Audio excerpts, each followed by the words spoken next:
Hello, this is Belina. I just wanted to tell you a little bit about Rich.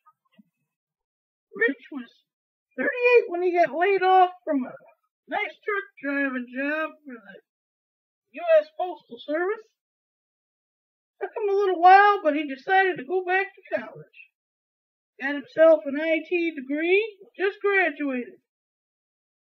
And then he was unable to find a job.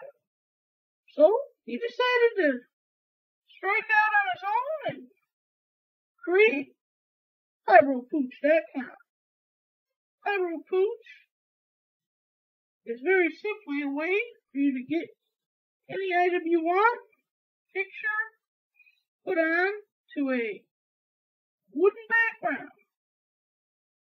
He thought that would be the best use of his talents because it combined the computer and working with wood.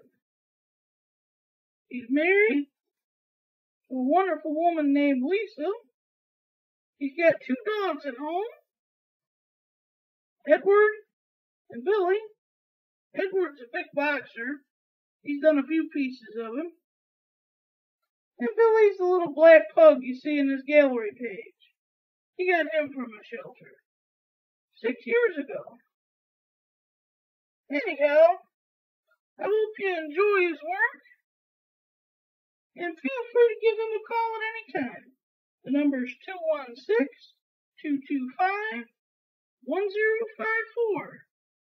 He'll be more than happy to give you a price or just answer any questions you might have. Okay, have a nice day. Bye.